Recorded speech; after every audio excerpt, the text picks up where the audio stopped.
추동훈 기자와 함께 이야기 나눠보도록 하겠습니다. 기자님 안녕하세요. 네, 안녕하세요.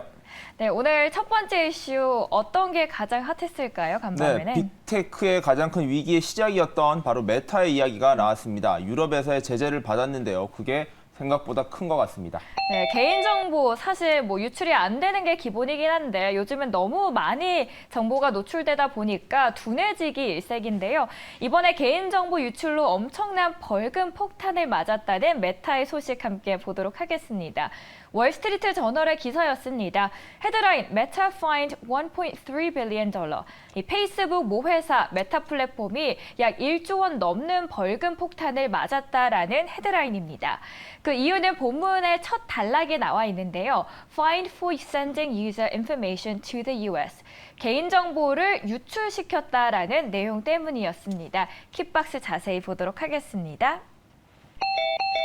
페이스북 모회사 메타 플랫폼은 그래서 누구에게 약 1조 원이 넘는 벌금 폭탄을 맞췄을까요?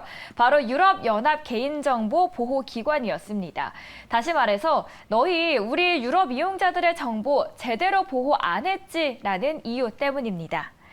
EU가 개인정보 보호 관련 규정을 대폭 강화한 이후에 기업에 부과했던 벌금 중 역대 최고 금액이라는 점에서 더욱더 화제성이 있습니다. 이번 사태가 개인정보 유출이라고 하긴 했는데 얼마나 심각하길래 가장 또 고액의 액수를 벌금으로 메타가 부담을 하게 된 건가요? 네, 맞습니다. 좀 재미있는 이슈는 바로 틱톡입니다. 틱톡 같은 경우에는 미국 정부가 중국에서 이러한 개인정보를 유출해 간다라는 이유로 앱을 삭제하겠다, 사용을 못하겠다라고 이야기를 하고 있는데 아이러니하게 유럽에서 페이스북, 그 메타의 서비스가 바로 이런 문제를 일으켰다라는 점 좀 재미있는 이슈인 것 같습니다. 자, 개인정보 유출로 유럽연합 EU에서 이 13억 유로 하나 약 1조 8천억 원이 넘는 대규모의 벌금을 내렸습니다. 확정된 것은 아니고요. 이 항소를 통해서 조금 조정이 이루어질 것으로 보입니다. 자, 메타 같은 경우에는 글로벌 플랫폼이죠. 바로 페이스북을 통해서 전 세계 수십억 명이 사용하고 있는 서비스를 공급하고 있습니다. 당연히 유럽에서도 이 페이스북의 인기 그리고 사용량은 많은데요. 자, 메타 입장에서는 사용자 정보가 필요한 이유가 있습니다. 자, 다름이 아니라 바로 맞춤형 광고를 하기 위해서는 개인정보의 수집이 어느 정도 불가피하다라는 건데요. 유럽이나 개인 사용자 입장에서는 개인정보가 이런 식으로 유출이 되고 수집이 되는 거 당연히 찝찝하겠죠. 그래서 양측은 2016년에 개인정보 보호 합의라고 불리는 프라이버시 실드라는 체결을 했습니다. 이를 통해서 개인정보를 쉽게 유출하지 못하도록 하고 양측이 문제없이 이 문제를 해결하겠다라고 했었는데요. 자, 이게 2020년 7월 미국 정부 측에 이러한 개인정보 유출을 이용한 문제가 될 수 있다라는 유럽 쪽의 의혹 제기로 결국에는 양측의 데이터 전송 합의가 무효 판결을 받았습니다. 자, 그 이후로부터 메타가 어려움을 겪기 시작했다라고 보시면 될 것 같은데요. EU 측에서는 메타 측에 페이스북의 개인정보, 유럽에 있는 정보들이 미국으로 넘어가는 것을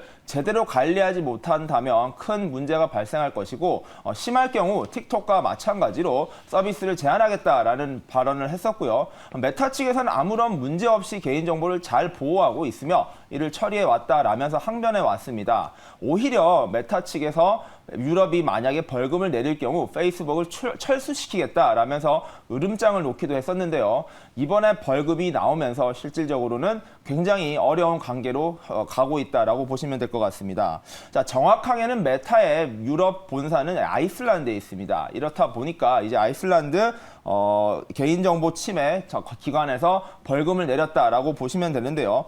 EU가 과거에 가장 센 이러한 개인정보 관련 벌금을 내린 것은 2021년입니다. 아마존에 내려졌고요. 이때는 룩셈부르크에 아마존 본사가 있어서 룩셈부르크 정부가 21년 벌금 7억 4,600만 달러를 부과한 적이 있습니다. 이번에 내려진 벌금은 이보다도 한 6조 원 이상 많다 보니까 엄청나게 많은 규모의 벌금이 내려졌다라고 보시면 될 것 같고요. 자, 개인정보에 대한 중요성, 이러한 것들의 상징성 때문에 이번에 내려진 벌금 역시 그만큼 크게 내려졌다라고 보시면 될 것 같고, 자, 이제 메타 측은 판결에 대해서 결함이 있는 판결일 뿐만 아니라 정당하지 않겠다라고 항소를 하겠다라는 뜻을 나타냈고요. 대신 페이스북을 바로 중단하는 등의 기존에 말했던 주장은 번복했습니다. 조금 더 서비스는 갈 것 같고요. 이 둘 양측의 협조가 어떻게 될 것인가 좀 봐야 될 것 같습니다. 자, 메타 같은 경우에는 페이스북뿐만 아니라 인스타그램, 왓츠앱 등 여러 가지 SNS를 같이 서비스하고 있습니다. 나머지 앱들 같은 경우에는 이번 판결과 이번 벌금을 부과하는 것과는 영향이 없이 일단 서비스를 계속하기로 했고요. 추후에 데이터 보호 규정에 대해서 개선을 하고 어떠한 절충점을 찾는다면 벌금이 대폭으로 줄어들 수 있다. 즉 문제가 해결될 여지도 남아 있는 만큼 양측이 어떻게 해야 될지 좀 봐야 될 것 같고요. 자, 문제는 EU 측에서 이러한 벌금을 내리면서 향후 다른 국가들 또 다른 나라에서 발생할 이 페이스북의 어려움이 어떻게 될 것인가도 좀 같이 보셔야 될 것 같습니다. 예를 들면 애플과 메타 같은 경우에도 이러한 개인정보 유출 문제로 크게 다퉜었고요. 메타의 위기의 시작이 사실 이러한 개인정보 유출 부분이었다라는 점을 감안한다면 이번 판결이 미칠 영향 계속해서 좀 지켜보시는 것이 좋을 것 같습니다. 네, 오늘 첫 번째 이슈 메타 관련한 이야기 다뤄드리면서 주가에 어떤 영향을 미쳤는지까지 말씀을 드렸습니다. 두 번째 이슈로 저희 넘어가 보도록 하겠습니다. 두 번째 어떤 키워드가 될까요?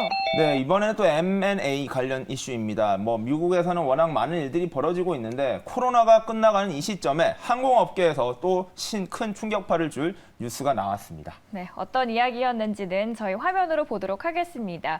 American JetBlue Alliance blocked by judge.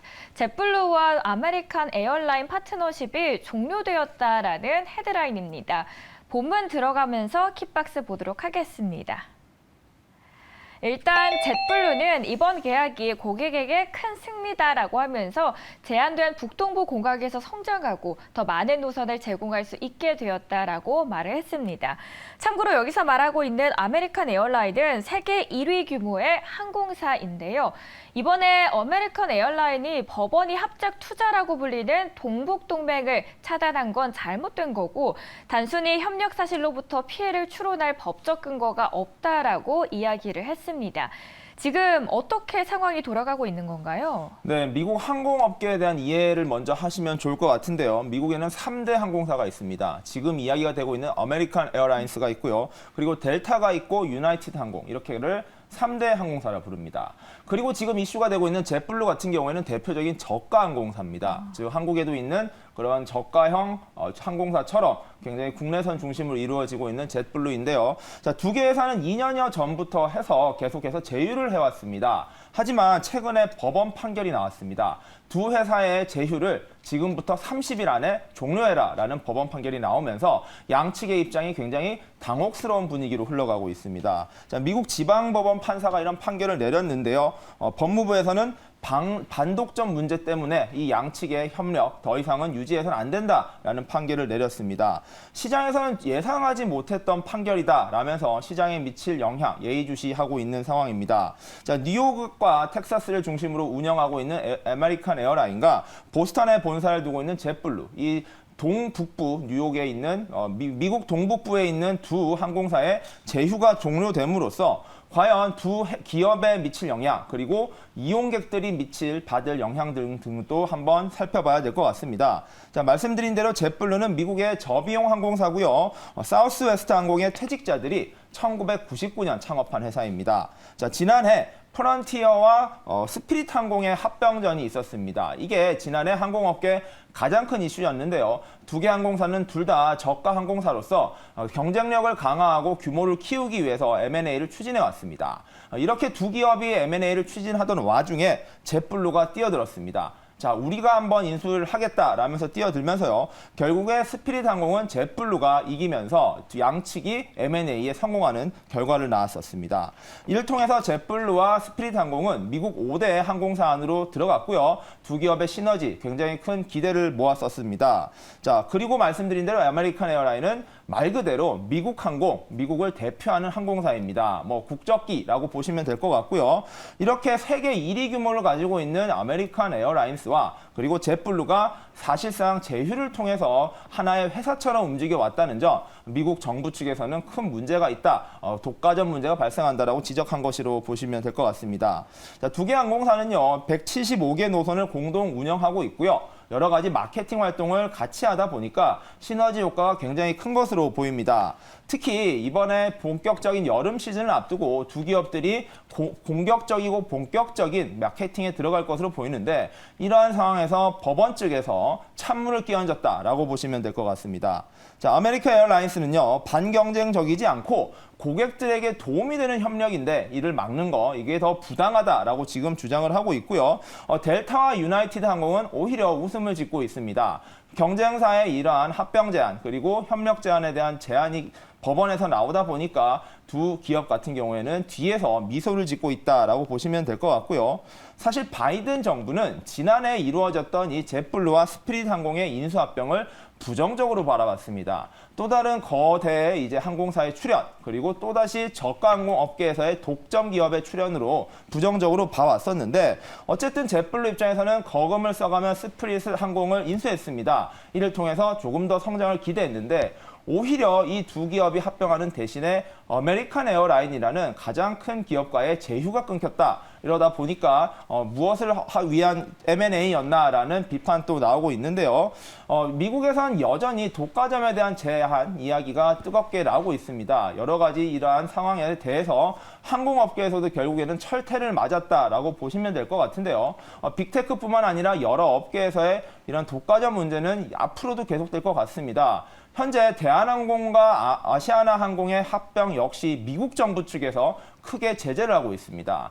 사실상 두 기업에 대한 합병 미국 측에서 승인하지 않는다면 두 기업의 M&A도 물 건너가는 상황인데요. 미국 내부에 있는 이런 미국 기업들에 대한 M&A나 이러한 인수합병 그리고 제휴조차도 막고 있는 미국 정부 입장에서 대한항공과 아시아나항공의 합병 쉽게 허락하지 않겠다. 이러한 상황이 더욱 어려워지겠다라는 바로미터적인 측면에서도 이번 결과가 굉장히 의미가 있을 것으로 예상됩니다.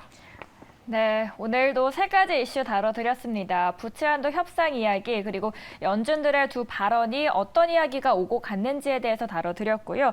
두 번째로는 메타의 소식, 마지막으로 방금 말씀해 주셨듯이 항공업계 M&A 어떤 영향을 미칠지까지 짚어드렸습니다.